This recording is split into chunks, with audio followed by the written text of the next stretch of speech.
Comment domotiser sa cafetière Nespresso grâce au SwitchBot Bot? C'est ce que je vous propose de vous montrer aujourd'hui dans cette vidéo suite à la réception de ce petit boîtier SwitchBot Bot. C'est parti!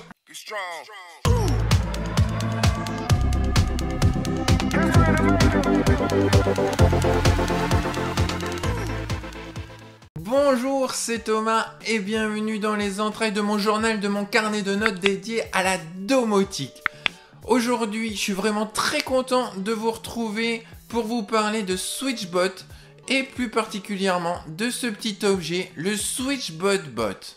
Le SwitchBot Bot, c'est ni plus ni moins qu'un index motorisé. Et qui n'a pas rêvé de domotiser sa cafetière et d'avoir son café prêt à son lever? Moi je sais que c'est mon cas, je suis relativement grognon tant que j'ai pas pris mon café du matin. Et donc je vais vous montrer comment j'ai fait pour un petit peu automatiser tout ça. Alors tout d'abord, le SwitchBot Bot, c'est un appareil que j'avais repéré il y a déjà plusieurs semaines. Mais pour être franc avec vous, c'est SwitchBot qui me l'a envoyé dans le cas présent.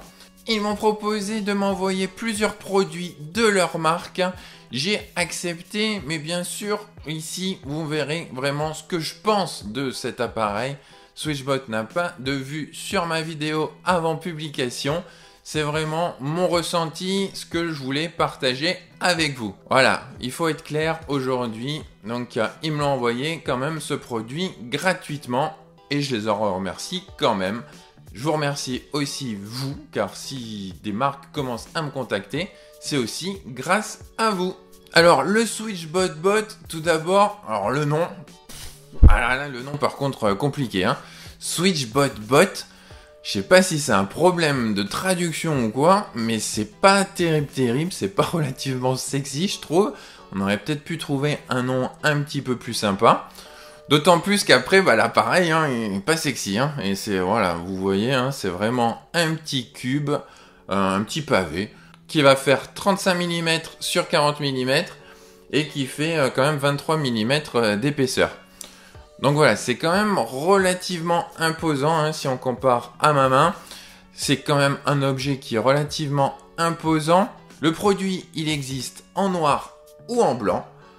On a vraiment le choix entre ces deux couleurs. Et après, il fonctionne vraiment très bien. J'ai enlevé la petite opercule entre la pile et les contacteurs. Et ça a fonctionné. J'ai téléchargé l'appli SwitchBot. Ça s'est appairé immédiatement, j'ai absolument rien fait. Et j'ai appuyé sur le bouton et le mécanisme s'est lancé immédiatement. Donc pour le coup, moi j'ai vraiment été très impressionné par la facilité dès qu'on sort le produit. Donc vraiment un point très positif de ce côté-là. Alors l'objet, il peut fonctionner selon deux modes.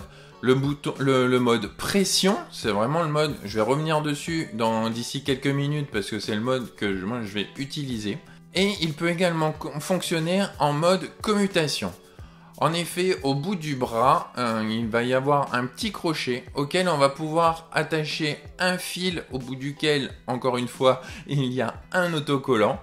Et on va pouvoir mettre cet autocollant, par exemple, sur un interrupteur, dans les exemples que l'on peut voir. Donc on va avoir vraiment la possibilité, une fois ça va appuyer du côté de l'interrupteur que l'on veut, et quand on va retirer, cela va tirer l'interrupteur qui est collé, comme si on appuyait de l'autre côté de l'interrupteur. Je suis assez sceptique sur la chose, voilà, le fait qu'il y ait l'autocollant et tout, pour qu'il y ait vraiment une force dessus, je suis relativement sceptique. Je ne l'ai pas testé ce mode-là, mais pour les interrupteurs, je préfère vraiment, comme j'ai pu vous le montrer avec les modules Philips Hue par exemple, démonter mon interrupteur et mettre un module derrière.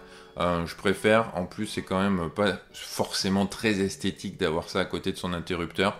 On voit des fois, quand on change l'interrupteur, c'est pas toujours évident de garder un certain esthétisme, une certaine homogénéité au sein de sa pièce. Alors si vous rajoutez encore un module comme ça, qu'il soit noir ou blanc, hein, je pense que ça risque de pas très bien passer forcément. Mais voilà, ça fonctionne peut-être. J'ai pas testé ce mode commutation, c'est vraiment le mode pression que je vais vous montrer. Parce que pour domotiser la cafetière, c'est vraiment le fait de simuler l'appui sur le bouton avec son doigt que l'on va vouloir mettre en place. Ma cafetière aujourd'hui, c'est une Nespresso. Si vous êtes possesseur de cette cafetière, eh bien vous avez pu vous rendre compte qu'on va avoir un petit rebord autour du bouton, ce qui va empêcher de pouvoir directement coller le SwitchBot sur la cafetière directement,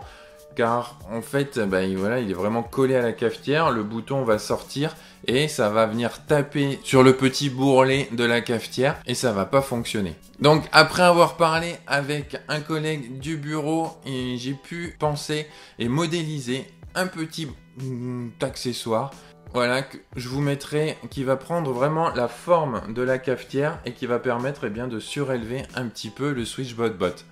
Je vous mets le lien de cette modélisation dans la description, si jamais ça vous intéresse. J'ai passé un petit peu de temps à réussir à modéliser correctement le produit. Et je remercie ici Florian d'avoir imprimé cet objet pour moi et puis de m'avoir un petit peu initié à l'imprimante 3D. Ça, j'y reviendrai d'ici quelques vidéos. Donc maintenant, on va aller installer tout ça. Je vous montre comment j'ai pu faire. Et donc voilà un petit peu comment je l'ai installé. J'ai collé la pièce que j'ai imprimée en 3D et dessus j'ai collé le SwitchBot, donc juste au-dessus du bouton qui va me permettre d'allumer la cafetière et de faire couler le café. On ouvre l'application, elle est automatiquement détectée et donc on va avoir apparaître notre SwitchBot. Si on clique dessus, on voit que l'index sort bien de notre SwitchBot. C'est quasi instantané. Là, la cafetière se met à chauffer et une fois qu'elle est chaude, pareil, je rappuie sur le bouton, l'index sort et mon café coule. Donc vraiment, ça fonctionne très très bien. L'application en elle-même, elle est toute simple. On peut avoir différentes informations. Donc le mode que je vous parlais, donc en mode presse ou en mode de commutation, comme je vous ai présenté. Là, je vais laisser en mode presse. On va avoir également la possibilité de programmer à une certaine heure et on va avoir les informations de son device qui vont nous donner le numéro MAC et qu'on va voir qu'on va en avoir besoin un petit peu plus tard. Une application qui est toute simple, qui est bien faite et qui nous permet de faire les choses principales, changer le nom bien entendu et positionner notre SwitchBot. Voilà, ça fonctionne, tout ça c'est bien beau, mais si je vous parle du produit, vous vous doutez bien qu'on va l'intégrer dans Home Assistant, que cela est possible de le faire.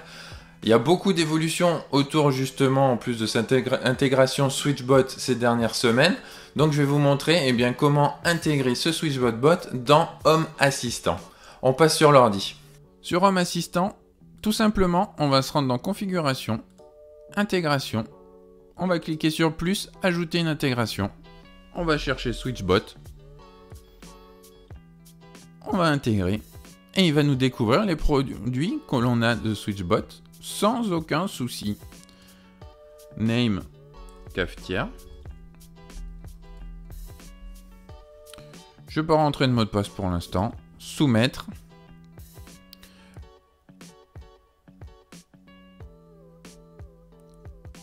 La pièce, on va dire qu'il est dans la cuisine. Terminé. Et voilà, j'ai ma cafetière, j'ai mon switch. Ça y est, là, il me l'a bien mis. Alors, on va revoir. Ça y est, il a bien la cafetière. Ça prend un petit peu de temps, mais ça remonte bien. Et là, en cliquant d'ici, je vais pouvoir activer ma cafetière, l'allumer. Et une nouvelle fois. Et mon café coule. On peut penser maintenant mettre tout plein d'automatismes en place, genre une caméra qui me détecterait le matin et lancerait la cafetière immédiatement. Voilà, j'ai pas encore mis ça en place, mais ça c'est vraiment quelque chose que l'on peut faire sans trop de problèmes. J'espère que cette vidéo vous a plu. N'hésitez pas à me laisser en commentaire. Si vous utilisez le Switchbot Bot, n'hésitez pas à partager avec moi l'utilisation que vous pouvez en faire. Je suis vraiment curieux de voir un petit peu toutes les utilisations que l'on peut faire de ce petit objet qui est vraiment très très sympa quand même, je le répète. D'autres vidéos autour de Switchbot arrivent puisque comme je l'ai dit, ils m'ont envoyé quand même pas mal de produits de la marque. Donc je continue de tester tout ça et je vous fais un retour très prochainement dans mes autres vidéos. Bye bye!